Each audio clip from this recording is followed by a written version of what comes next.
विद्यार्थी मित्रांनो नमस्ते.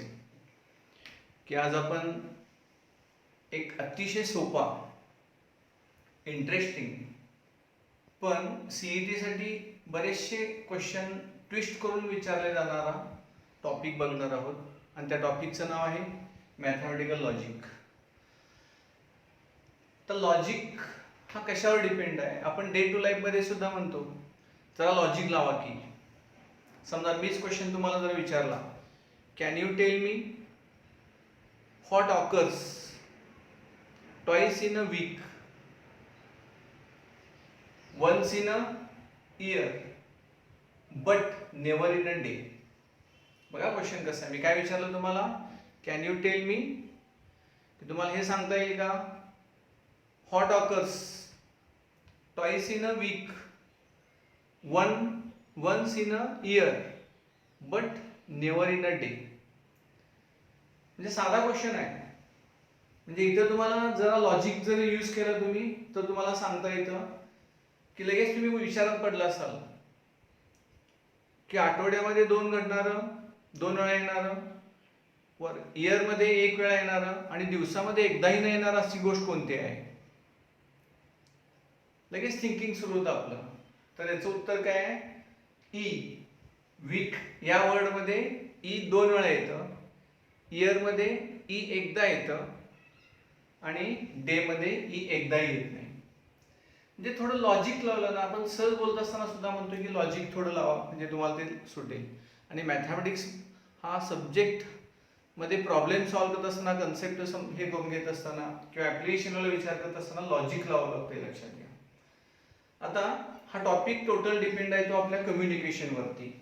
आता कम्युनिकेशन म्हणजे काय? आपलं कम्युनिकेशन किती प्रकारे होतं डे टू लाईफ मध्ये? By talking, by writing. आता मी मॅथमॅटिकल लॉजिक हे लिहिलं बोर्डवरती म्हणून तुमच्या लक्षात आलं की आज सर मॅथमॅटिकल लॉजिक हा टॉपिक सुरू करणार आहे. बरोबर आहे? म्हणजे by talking, by writing and by watching, किंवा आपण डोळ्याने जे बघतो एकमेकांच्याकडे ते. पण त्याचं प्रमाण खूप कमी असतं. समजा वडिलांनी एखाद्या वेळेला मोठे डोळे करून बघितलं तर आपण गप्प बसतो. पण बऱ्याच अंशी आपण एकमेकांच्या डोळ्याच्या नजरेनं बऱ्याचशा गोष्टी आपण जाणून घेत असतो, हे तुम्हाला प्रत्येकाला माहित आहे. पण आपल्याला ते कम्युनिकेशन नको आहे. आपल्याला कम्युनिकेशन कोणतं पाहिजे? Bye talking or bye writing, हे लक्षात घ्या. आणि इन जनरल मॅक्सिमम आपल्या डे टू लाईफ मध्ये टॉकिंग हे कम्युनिकेशन बऱ्याच म्हणजे आपण यूज करतो, मॅक्सिमम यूज करतो ते बाय टॉकिंग. आता हे बोलत असताना आता मी इथं लेक्चरला आलो, मी तुमच्याशी संवाद साधतोय. समजा मी येऊन इथं थांबलो, एक 40-45 झाली की मी गेलो, तुम्हाला काय करणार आहे सांगा? उद्या परत लेक्चर तुम्ही ऐकाल का? नाही ऐकणार. म्हणजे येऊन मी इथं आलो, तुमच्याशी कम्युनिकेट करतोय, तुमच्याशी गप्पा मारतोय, तुमच्याशी बोलतोय, म्हणजे प्रत्येक सेंटेन्स मी डिक्लेअर करतोय. मग या लॉजिकमध्ये प्रत्येक सेंटेन्स हे जे डिक्लेअर करतोय त्याला आपण डिक्लेरेटिव्ह सेंटेन्स म्हणतो. आणि हे declarative sentence which is either true or false हे जर सांगता येत असेल तर with respect to logic it is called logical statement or proposition, किंवा त्याला आपण काय म्हणतो? Statement or proposition. आणि लॉजिक हा जो कन्सेप्ट आहे तो logic is the science of accurate reasoning or thinking, हे लक्षात घ्या. म्हणजे logic is the science of accurate reasoning or thinking, हे लक्षात घ्या. मग या लॉजिक मध्ये मी जे कम्युनिकेट करतोय, मी जे बोलतोय त्याला पण मी काय मगाशी सांगितलं डिक्लेरेटिव्ह सेंटेन्स. हे declarative sentence either true or false हे सांगता येत असेल तर that is called logical statement or proposition, but not both simultaneously. ते एकतर ट्रू पाहिजे किंवा फॉल्स पाहिजे, हे लक्षात घ्या. मग कोणतेही तुम्ही स्टेटमेंट डिक्लेअर करा. समजा मी स्टेटमेंट सेंटेन्स असं डिक्लेअर केलं, Shahrukh Khan is the greatest mathematician in the 20th century. तुम्ही हसाल, कारण का हा फिल्म ऍक्टर आहे, हा मॅथमॅटिशियन नाही, हे लक्षात घ्या. पण याची ट्रूथ व्हॅल्यू आपण परफेक्ट सांगू शकतो, ट्रूथ व्हॅल्यू फॉल्स आहे. Therefore it is a statement. समजा a stone is thrown in the direction of moon, a stone is thrown in the direction of moon, falls on the moon, मी असं statement केलं. आता stone जर आपण चंद्राच्या दिशेने फेकला तर तो चंद्रावर पडेल, ह्याची ट्रूथ व्हॅल्यू फॉल्स आहे, आपण 100% सांगू शकतो. कारण चंद्राच्या दिशेने जर आपण दगड फेकला तर तो चंद्रावरती पडणार नाही, तो due to gravitational force of attraction तो खाली येईल, लक्षात घ्या. आणि जर तसं असतं तर जी व्यक्ती नको आहे ना ती चंद्राच्या दिशेने फेकायचं, असं आपण फेकलो असतो. म्हणजे जे काही तुम्ही डिक्लेअर कराल त्याची ट्रूथ व्हॅल्यू तुम्हाला ट्रू किंवा फॉल्स हे सांगता येत असेल तर that is called logical statement or proposition, हे लक्षात घ्या. आणि याच्यामध्ये समजा असं स्टेटमेंट केलं, Indira Gandhi was the prime minister of India. आता ज्यांचं इंग्लिश परफेक्ट आहे, अति परफेक्ट आहे, ते म्हणतील truth value false. Narendra Modi पंतप्रधान, इंदिरा गांधी कुठून आल्या असं पण म्हणणार आहे, पण इंदिरा गांधी वॉज असं म्हटलेलं आहे, तेव्हा याची ट्रूथ व्हॅल्यू काय येते, ट्रू येते. किंवा मी असं स्टेटमेंट केलं 5 + 3 = 11. तुम्ही म्हणाल काय सर एवढं मॅथ्स येत नाही का, 5 + 3 8 येतात, तुम्ही 11 लिहिलाय. पण हे डिक्लेअर केलेलं सेंटेन्स आहे, ते तुम्हाला ट्रू ऑर फॉल्स हे सांगता येत असेल तर that is called logical statement. याची ट्रूथ व्हॅल्यू काय येते, फॉल्स येते, हे लक्षात घ्या. त्यानंतर 10 > 10, याची ट्रूथ व्हॅल्यू काय येते, 10 इज ऑब्वियस, 10 हा काय 8 पेक्षा ग्रेटर आहे, लक्षात घ्या. याची ट्रूथ व्हॅल्यू तुम्हाला काय सांगता येते, ट्रू सांगता येते. This is called statement in logic. आता याच्यामध्ये लॉजिक मध्ये नॉट स्टेटमेंट असणारे पण आहे. आता समजा आता कोणकोणत्या याच्यामध्ये येतात सेंटेन्सेस की जे स्टेटमेंट येणार नाही, की समजा आपण घरातल्या एखाद्या लहान मुलाला आज्ञा करतो ओपन द डोअर. मग खरोखर त्या मुलानं तुमच्या आज्ञेचं पालन केलेलं आहे, म्हणजे ते डोअर ओपन केलंय का झाकलंय काय काढून बाजूला ठेवलंय हे आपण सांगू शकत नाही. फक्त तुम्ही काय म्हटलंय, डिक्लेअर काय केलंय, ओपन द डोअर. मग याला आपण काय म्हणतो, लॉजिकल स्टेटमेंट म्हणत नाही, लक्षात घ्या. कारण इथं आपण आज्ञा केलेलं आहे, that is called imperative sentence. मग हे इम्पेरेटिव्ह जे सेंटेन्स आहे हे लॉजिक मध्ये आपण स्टेटमेंट म्हणून कन्सिडर करणार नाही, लक्षात घ्या. किंवा एखादं सुंदर दृश्य बघितलं आपण आणि म्हटलं ओ व्हॉट अ ब्युटी, लक्षात आलं का. समजा मी म्हणजे या पद्धतीने ओ व्हॉट अ ब्युटी, सुंदर दृश्य जे आहे ते सुंदर दृश्य मला आवडेल पण तुम्हाला आवडेल असं सांगता येत नाही ना, हे लक्षात घ्या. म्हणजे याच्यामध्ये एक्सक्लेमेटरी सेंटेन्सेस असतील किंवा इंट्रोगेटिव्ह सेंटेन्सेस असतील तर असे सेंटेन्सेस लॉजिक मध्ये आपण स्टेटमेंट घेणार नाही, लक्षात घ्या. समजा तुम्हाला असं विचारलं व्हॉट आर यू डुईंग, हे विचारला प्रश्न, पण तुम्ही नेमकेपणाने काय करतात हे तिथे मेन्शन केलेलं आहे का, नाही. लक्षात आलं का बघा, open the door, what are you doing, oh what a beauty, असं स्टेटमेंट केलं. म्हणजे या पद्धतीनं याला आपण लॉजिक मध्ये या सेंटेन्सना स्टेटमेंट म्हणत नाही, लक्षात घ्या. कळलं का. किंवा याच्यामध्ये आणखी एक सेंटेन्स मी असं देतो की mathematics is interesting.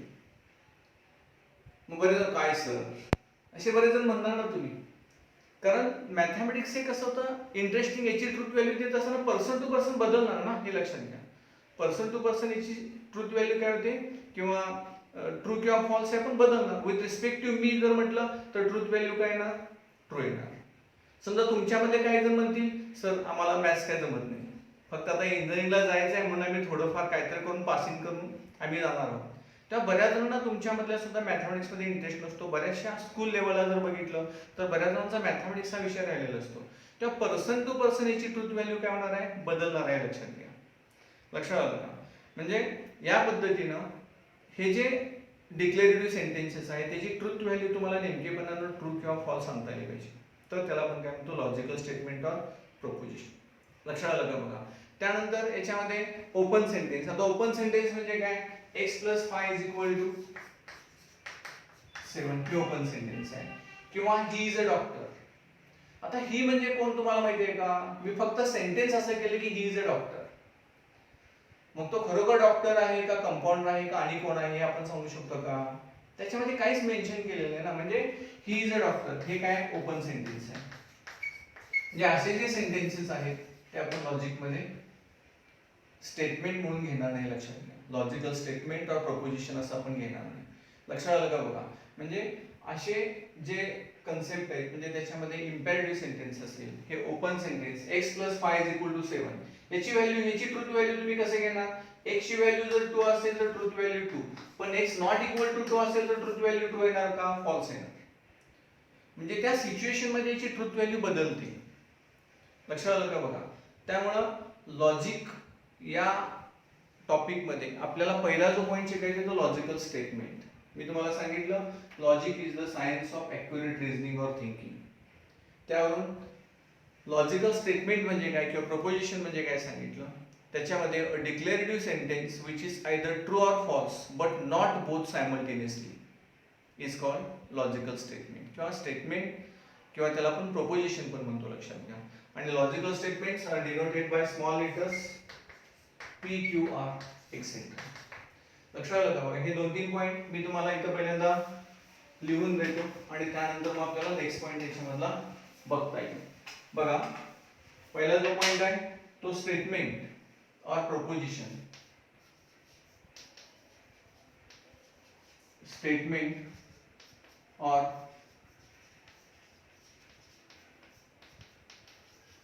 proposition.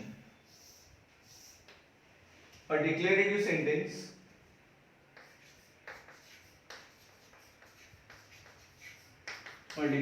sentence which is either true or false but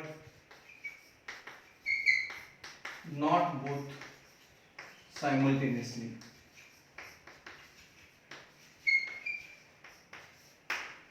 But not both simultaneously is called logical statement या simple statement सुद्धा आपण म्हणतो or proposition or proposition. त्याच्यामध्ये statements are denoted by small letters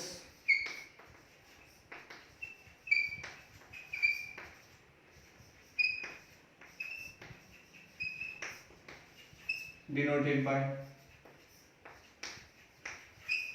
small letters P, Q, R etc. आता याच्यामध्ये काही तुम्हाला logical statement म्हणजे काही सेंटेन्सेस असे देतो की जे लॉजिकल स्टेटमेंट आहेत आणि काही सेंटेन्सेस असे देतो की लॉजिकल स्टेटमेंट नाही. इथं लिहितो me the following sentences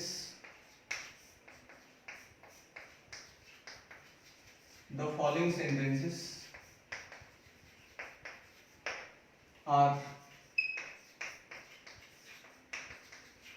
logical statements. आता इथं पहिलं Mumbai is the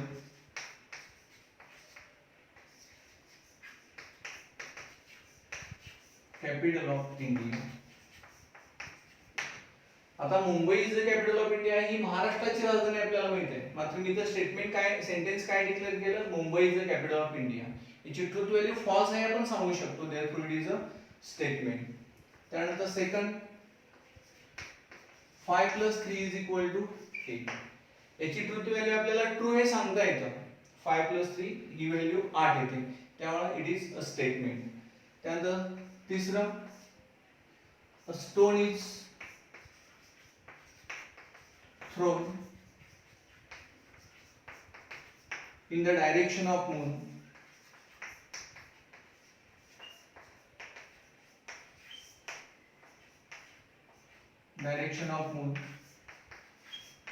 falls on the moon.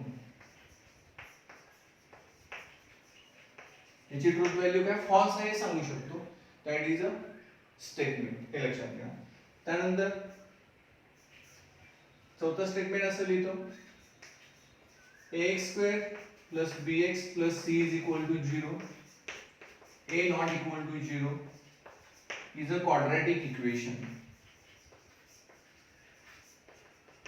हे आपल्याला सर्वांना माहिती आहे. हा general form of quadratic equation आहे. ax square plus bx plus c is equal to 0, a is not equal to, याची ट्रुथ व्हॅल्यू आपल्याला ट्रू हे सांगता येतं. therefore it is statement in logic. हे लक्षात घ्या. आता काही सेंटेन्सेस मी असे देतो की जे आपण स्टेटमेंट म्हणणार नाही. बरं, हे आपल्याला माहित पाहिजे. द फॉलोइंग सेंटेन्सेस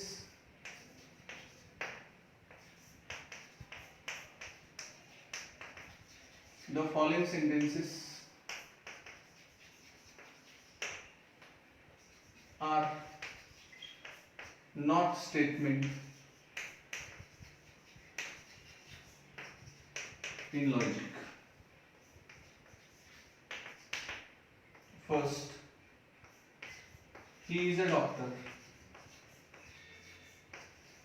हे ओपन सेंटेन्स आहे. What are you doing?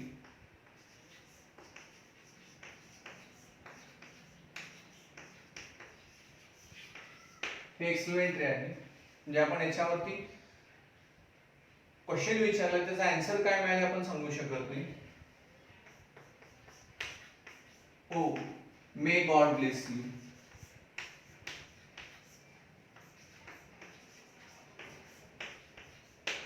आता इथे सुद्धा कसं आहे, एखाद्याबद्दल आपण आदर व्यक्त करतो.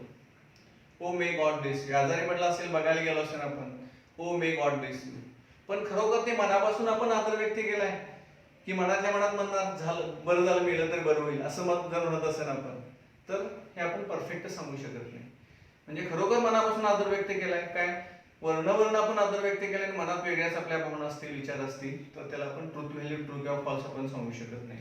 That is it is not a statement. त्यानंतर ओपन द डोअर.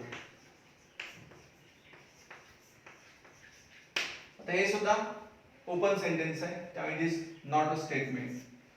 किंवा x plus 5 is equal to 7, हे पण ओपन सेंटेन्स आहे. त्याला हे आपण स्टेटमेंट लॉजिक मध्ये बनवते. लक्षात घ्या. म्हणजे तुमच्या लक्षात आलं का बघा, a declarative sentence which is either true or false but not both simultaneously is called logical statement or proposition. त्यामुळे इथं काही तुम्हाला स्टेटमेंट असणारे क्वेश्चन्स दिले, सेंटेन्सेस दिलेले, आणि इथं स्टेटमेंट नसणारे काही सेंटेन्सेस दिलेले. आता याच्यावरती सुद्धा क्वेश्चन तुम्हाला 1 मार्काला विचारला जाऊ शकतो. क्वेश्चन नंबर 2 मध्ये सेंटेन्स देतील आणि दोन मार्काला विचारलं तर 2 सेंटेन्स देतील. Which of the following sentences are logical statement in logic and hence write is truth value. म्हणजे ते ट्रू असेल तर त्याची ट्रूथ व्हॅल्यू ट्रू लिहायची आणि फॉल्स असेल तर ट्रूथ व्हॅल्यू फॉल्स लिहायची. हे लक्षात आलं का बघा.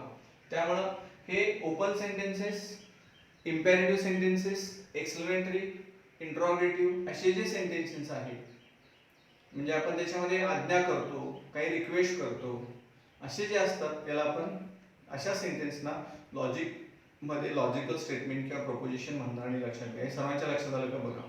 त्यानंतर नेक्स्ट पॉईंट जो आहे त्याच्यामधला ट्रूथ व्हॅल्यू.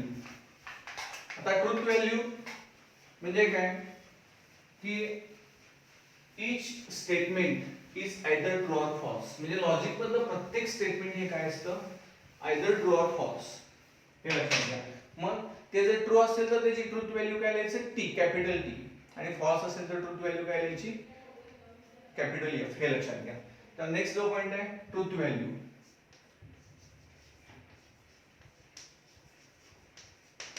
ट्रूथ व्हॅल्यू याच्यामध्ये each statement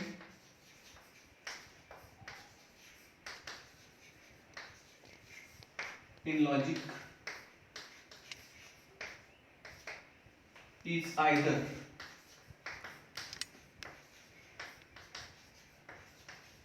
true or false. True or false. If it is false, it is true, then its truth value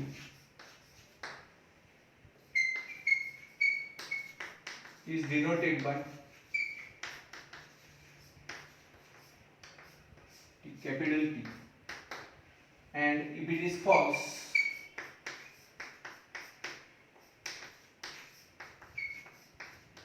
then His truth value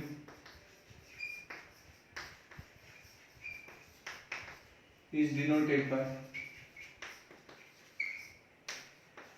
F, capital F, capital F. हे लक्षात आलं का बघा? Truth value म्हणजे काय? प्रत्येक logical statement बाबतीत काय सांगितलं? अ declarative sentence which is either true or false. म्हणजे डिक्लेरेटिव्ह स्टेटमेंट हे काय असणार? एक तर ट्रू असेल किंवा फॉल्स असेल. लॉजिक मध्ये स्टेटमेंट जर म्हटलं की ते आयदर ट्रू और फॉल्स, हे लक्षात घ्या. जर ते ट्रू असेल, truth value denoted by capital T. ते फॉल्स असेल तर truth value denoted by F, हे लक्षात घ्या. आता बोर्ड एक्झाम मध्ये 2 मार्कासाठी पण असा सिंपल किंवा 1 मार्कासाठी क्वेश्चन विचारला जाऊ शकतो. Give the truth value of the following statement, किंवा the whether the following sentence is logical statement or not. If it is logical statement, then state is truth value. मग truth value देत असताना तुम्हाला त्याची truth value accurate सांगता आलं पाहिजे. 1 मार्कासाठी question, 2 statement असतील तर 2 मार्कासाठी हा क्वेश्चन विचारला जाऊ शकतो. तर तुम्ही बरीचशी मुलं कसं लिहितात? टी एफ, म्हणजे टी आणि एफ हे परफेक्ट क्लिअर काढा. हे टी कॅपिटल टी आणि हे एफ असं स्टाईल मध्ये काढू नका. कारण ट्रुथ व्हॅल्यू जर माहित नसेल, परफेक्ट सांगता येत नसेल, तर मुलं खूप शक्क लढवतात. हे असं लिहितात टी. ट्रुथ व्हॅल्यू ट्रू आहे सर टी आहे, ट्रुथ व्हॅल्यू फॉल्स आहे सर एफ पण आहे, जे पाहिजे ते घ्या, हे असं नको आहे. त्यामुळे ट्रुथ व्हॅल्यू क्लिअर टी आणि एफ ने डिनोट करता आलं पाहिजे. मग याच्यामध्ये one can use 1 and 0 for T and F, हे लक्षात घ्या. हे रिमार्क मध्ये मी तुम्हाला देतो. Remark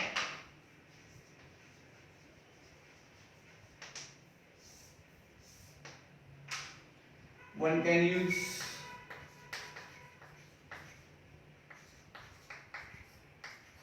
1 and 0 for T and F respectively.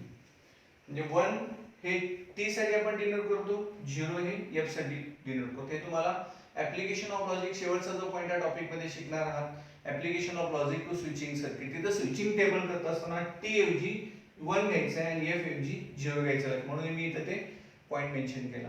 आता हे तुमच्या लक्षात आलं असेल तर यावरती काही एक्झाम्पल्स आपण बघू, कसे क्वेश्चन्स विचारतात, आणि त्यानंतर मग आपल्याला नेक्स्ट पॉइंट बघता येईल. की क्वेश्चन असा आहे, which of the following sentences are statement in logic? Which of the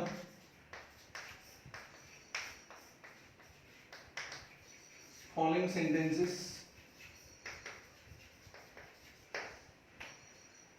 are statements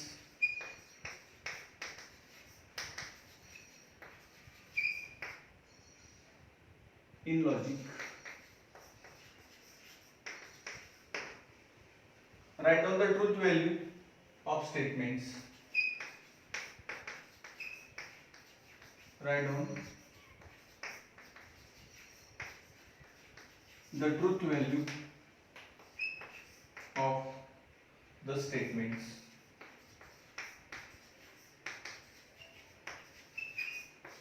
बघा, मी मगाशी म्हटलं 1 मार्काला 1 स्टेटमेंट देऊ शकतात, 2 मार्कासाठी 2 स्टेटमेंट देऊ शकतात. समजा 3 मार्काला विचारलं सोपा क्वेश्चन तर 3 स्टेटमेंट देऊ शकतात, हे लक्षात घ्या. मग याच्यामध्ये काही एक्झाम्पल्स, काही स्टेटमेंट्स आपण सेंटेन्सेस मी इथे देतोय. 6 into 4 is equal to 25. Second statement देतो,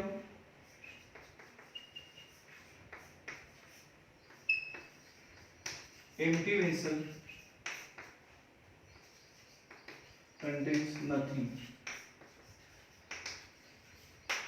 Empty vessel contains nothing. M square minus 4m is equal to 0 gives m is equal to 4. चौथा statement, please sit down. Please sit down.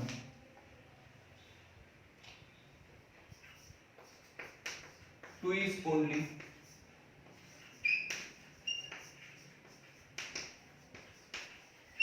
even prime number.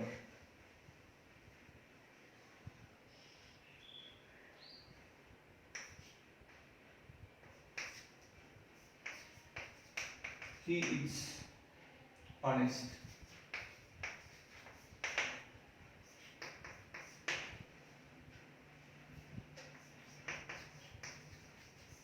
Every real number is a complex number.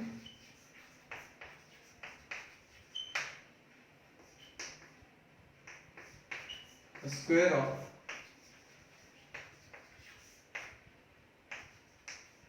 real number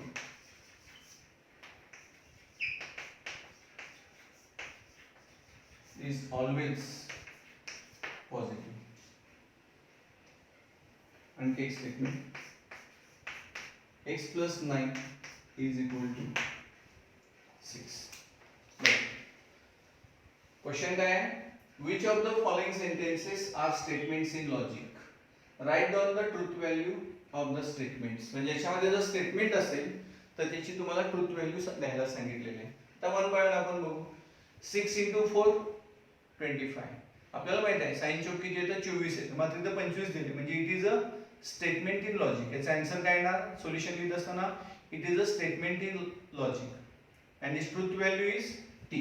मी फक्त इथं लिहितोय T. Its truth value is T. Sorry false, कारण 6 × 4 25 दिले. 24 असतं तर truth value काय आली असती? ट्रू. इथं ट्रूथ व्हॅल्यू काय येणार? फॉल्स येणार आहे, लक्षात घ्या. त्यानंतर एम्प्टी व्हेसल कंटेन्स नथिंग. बघा विचार करा, ट्रूथ व्हॅल्यू काय सांगता येते याची? ट्रू का फॉल्स? 100% ट्रू किंवा फॉल्स येणार. पण एकाने ट्रू आणि एकाने फॉल्स सांगायचं नाही, जे काय कुणास तरी बरोबर येणार. पण इथेही लॉजिक यूज करा. Empty vessels contains nothing. बऱ्याच जणांची ट्रूथ व्हॅल्यू काय येते? ट्रू येते, कारण रिकाम्या व्हेसल मध्ये काहीच नाही, बरोबर आहे. पण रिकाम्या बॉटल मध्ये केमिस्ट्री भरलेलं असतं ना, ऑक्सिजन, हायड्रोजन, नायट्रोजन हे सगळे गॅसेस. त्यावर ट्रूथ व्हॅल्यू काय येणार याची? Empty vessel contains nothing. Truth value false. It is a statement in logic and its truth value is false. m square minus 4m is equal to 0 gives m is equal to 4. याची truth value सांगा विचार करून. m square minus 4m is equal to 0 gives m is equal to 4. बरेच जण काय करतील? m throat cancel करतील आणि m is equal to 4 truth value true लिहितील.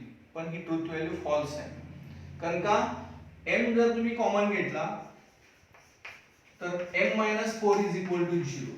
either m is equal to 0 or m is equal to 4. ह्या दोन्ही value ना या इक्वेशनची व्हॅल्यू काय मिळते तुम्हाला? 0 मिळते. तर याची ट्रूथ व्हॅल्यू काय येते? False. It is a statement in logic and its truth value is false. Please sit down. म्हणजे तुम्ही वर्गात शिक्षक आल्यानंतर उभं राहता, शिक्षक म्हणतात प्लीज सिट डाऊन. तर तुम्ही बसलाय काय उभाच राहिलाय काय वर्ग सोडून बाहेर गेलाय हे आपण समजू शकत नाही. त्यामुळे it is not a statement in logic, हे लक्षात घ्या. त्यानंतर 2 is only even prime number. हा एकमेव हा इवन नंबर पण आहे, प्राईम नंबर पण आहे. So it is a statement in logic and its truth value is T. He is honest. तो आहे किंवा नाही आपल्याला माहित नाही, त्यामुळे आपल्याला इम्पेरेटिव्ह मधलं स्टेटमेंट येतो, ओपन स्टेटमेंट येतं. त्यामुळे he is honest. He value काय मिळते तुम्हाला? Truth value. Not a statement. तेव्हा स्टेटमेंट आहे तेव्हा ट्रूथ व्हॅल्यू लिहायचा काय संबंध येणार नाही. फक्त इथं तुमचं आन्सर काय असणार आहे? It is not a statement, हे लक्षात घ्या. Every real number is a complex number. प्रत्येक रिअल नंबर हा काय असतो? कॉम्प्लेक्स नंबर असतो. ट्रूथ व्हॅल्यू ट्रू, कारण याच्यामध्ये इमॅजिनरी पार्ट ऍब्सेंट येतो.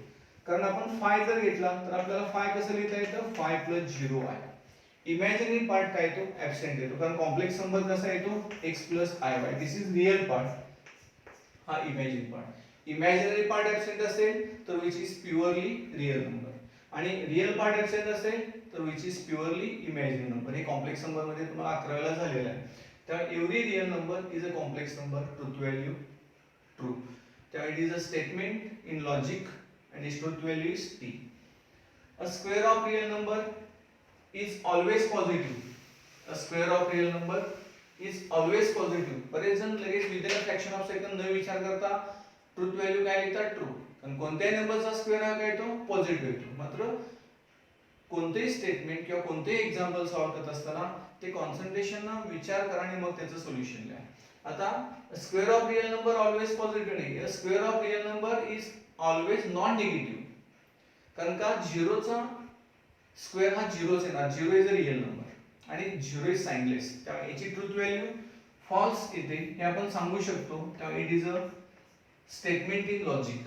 त्यानंतर x + 9 = 6. x ची व्हॅल्यू जर -3 असेल तर हे स्टेटमेंट काय येणार ट्रू येणार. आणि x ची व्हॅल्यू नॉट इक्वल टू -3 असेल, x = -3 truth value true, x not equal to -3 truth value काय मिळणार फॉल्स मिळणार. म्हणजे इथं तुम्हाला दोन्ही ट्रूथ व्हॅल्यू जर तर डिपेंड आहे, सिच्युएशन वरती डिपेंड आहे किंवा x मेन्शन काही इथे केलेलं नाही, तर याची ट्रूथ व्हॅल्यू तुम्हाला काय मिळणार इट इज ओपन सेंटेन्स. त्यामुळे याची हे स्टेटमेंटच नाही लॉजिक मध्ये, त्यामुळे ट्रूथ व्हॅल्यू आपल्याला सांगता येणार नाही, लक्षात घ्या. म्हणजे तुम्हाला या टाइपचे बरेचसे सेंटेन्सेस टेक्स्ट बुक मध्ये दिलेले ते तुम्ही सॉल्व्ह करा. त्याच्यामध्ये काय डाऊट असेल तर तुम्ही ते विचारू शकता.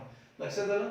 म्हणजे ट्रूथ व्हॅल्यू, लॉजिकल स्टेटमेंट बाबतीत सिंपल कन्सेप्ट आपल्याला बघायचे. त्या टॉपिक मध्ये खूप कन्सेप्ट आहेत आणि मी मगाशी इंट्रोडक्शन मध्ये एक्सप्लेनेशन दिलं की इंटरेस्टिंग आहे, सोपं आहे, मात्र बरेचसे क्वेश्चन्स म्हणजे याच्यावरती ट्विस्ट करून सीईटी मध्ये विचारले जाऊ शकतात. एक दोन एक्झाम्पल जरी सीईटी मध्ये असतील किंवा जेई मध्ये असतील तर याच्यामध्ये खूप काही वाव आहे की क्वेश्चन कॉम्प्लिकेटेड करण्यासाठी, लक्षात घ्या.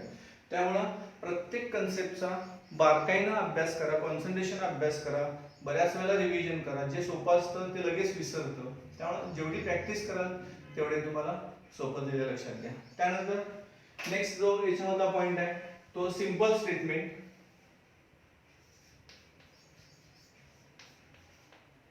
सिंपल स्टेटमेंट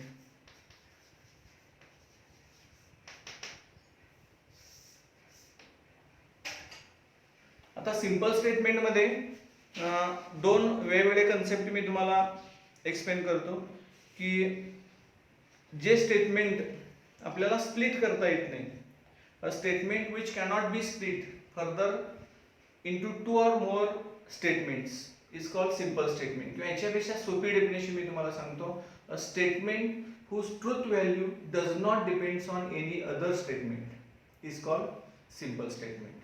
हे लक्षात घ्या. A statement whose truth value does not depends on any other statement is called simple statement. म्हणजे आपल्याला मी असं स्टेटमेंट केलं 5 + 3 = 8 if Jaysingpur is in Kolhapur district. Jaysingpur जर कोल्हापूर डिस्ट्रिक्ट मध्ये असेल तरच 5 + 3 8 येतं. मग सांगली डिस्ट्रिक्ट मध्ये गेल्यावर 9 येतं. आणखी कोणत्या समजा सातारा जिल्ह्यामध्ये गेलं तर 10 येतं. पाकिस्तान मध्ये गेल्यानंतर व्हॅल्यूज काढता येत नाही, असं काय आहे का? नाही. जयसिंगपूर कुठेही असू दे, तुम्ही चंद्रावर जावा नाही तर कुठेही जावा, 5 + 3 ची व्हॅल्यू 8 ही ट्रूथ व्हॅल्यू सांगण्यासाठी, याची ट्रूथ व्हॅल्यू ट्रू आहे हे सांगण्यासाठी आपल्याला जयसिंगपूर हे कोल्हापूर डिस्ट्रिक्ट मध्येच पाहिजे, नाहीतर सांगली डिस्ट्रिक्ट मध्ये वेगळी व्हॅल्यू येते, याचा काही संबंध नाही. असे जे सेंटेन्सेस असतात, असे जे स्टेटमेंट असतात लॉजिक मध्ये, त्याला आपण काय म्हणतो सिंपल स्टेटमेंट. हे लक्षात घ्या. म्हणजे a statement which cannot be split,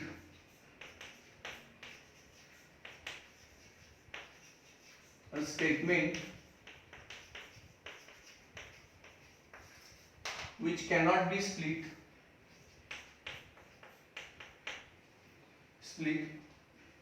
further into, cannot be split further into 2 or more statements.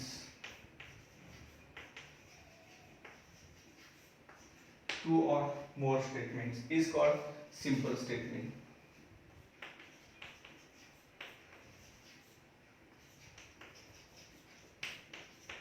Simple statement. लक्षात आलं का बघा. म्हणजे ते याच्यापेक्षा ती सिंपल डेफिनेशन आहे.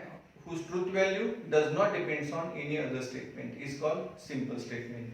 मग यामध्ये for example 10 greater than 7,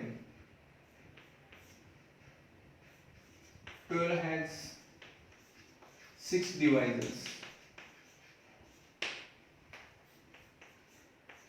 829 is divisible by 9. हे सगळे स्टेटमेंट आहे आणि याची ट्रूथ व्हॅल्यू सांगत असताना आपण दुसऱ्या कोणत्याही स्टेटमेंटचा विचार करू शकत नाही किंवा to or more simple statement मध्ये आपण हे स्प्लिट करू शकत नाही. असे जे स्टेटमेंट आहेत they are called simple statement. त्यानंतर कंपाऊंड स्टेटमेंट, याच्यामधला नेक्स्ट जो पॉइंट आहे तो compound statement.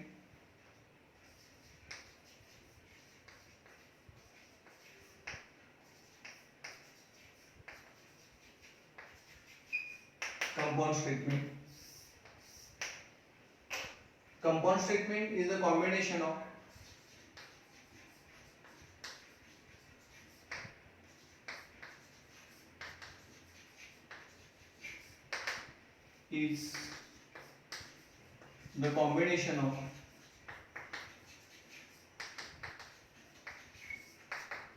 two or more simple statements.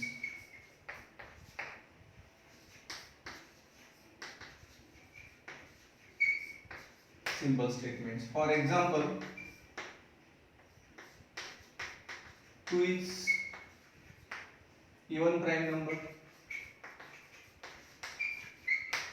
and 3 is an odd number. Odd number.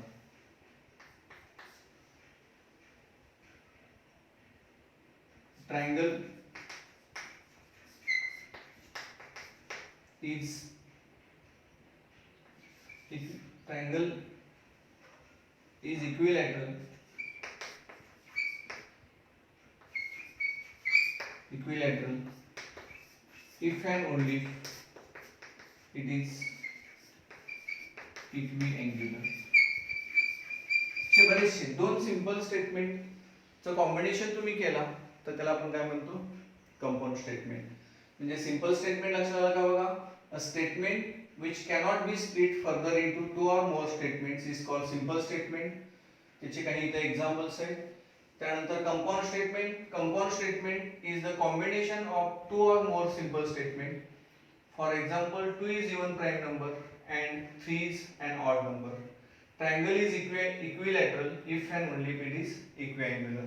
म्हणजे याला आपण कॉम्बिनेशन दोन किंवा दोन पेक्षा जास्त स्टेटमेंटचं सिंपल स्टेटमेंटचं आपण कॉम्बिनेशन केलं तर त्याला आपण काय म्हणतो कंपाऊंड स्टेटमेंट. म्हणजे हा अतिशय सिंपल कन्सेप्ट त्याच्यामध्ये आपल्याला बघायचे. आता हे जे कंपाऊंड स्टेटमेंट आहे हे कंपाऊंड स्टेटमेंट आपण अँड ने इथे जॉईन केलेलं आहे, इथं इफ अँड ओनली इफ ने जॉईन केलेलं आहे आणि यावरतीच आपल्याला नेक्स्ट लेक्चरला नेक्स्ट कन्सेप्ट बघायचा आहे की लॉजिकल कनेक्टिव्हज. म्हणजे दोन सिंपल स्टेटमेंट ज्या आपण वर्डने जॉईन करतो त्याला आपण लॉजिकल कनेक्टिव्हज म्हणतो. अशा 5 लॉजिकल कनेक्टिव्हज आहेत आणि त्या 5 लॉजिकल कनेक्टिव्हचा स्टडी जो आहे तो आपण नेक्स्ट लेक्चरला बघणार आहोत. म्हणजे आपण दोन सिंपल स्टेटमेंट अँड ने जॉईन करू शकतो, ऑर ने जॉईन करू शकतो, इफ दे ने जॉईन करू शकतो, इफ अँड ओनली इफ ने जॉईन करू शकतो. अशा ज्या कनेक्टिव्हज आहेत म्हणजे असे जे वर्ड्स आहेत की ज्याच्यावर आपण दोन सिंपल स्टेटमेंट जॉईन करतो दे आर कॉल्ड लॉजिकल कनेक्टिव्हज. आणि 1905 लॉजिकल कनेक्टिव्हज आहेत त्याचा डिटेल स्टडी आपल्याला पुढच्या लेक्चरमध्ये करायचा आहे. हे जे काय झालेलं आहे ते अप टू डेट व्यवस्थितपणे याचा अभ्यास करा. बुक्स मध्ये काही याच्यावर सॉल्व्ड अनसॉल्व्ड एक्झाम्पल्स आहेत ते सॉल्व्ह करा. हे लक्षात ठेवा की बोर्ड पेपर मध्ये कमीत कमी 10 ते 15% सॉल्व्ड एक्झाम्पल विचारलेले असतात आणि सॉल्व्ड एक्झाम्पलकडे आपलं दुर्लक्ष असतं. त्यामुळे सॉल्व्ड एक्झाम्पल्स बघा, थेरॉटिकल पार्ट बघा, मी तुम्हाला लिहून दिलेलं आहे तेही सगळे कन्सेप्ट नीट वाचा आणि त्याच्यामध्ये डाऊट्स काय असतील तर तुम्ही ते विचारू शकता. ठीक आहे, थँक्यू.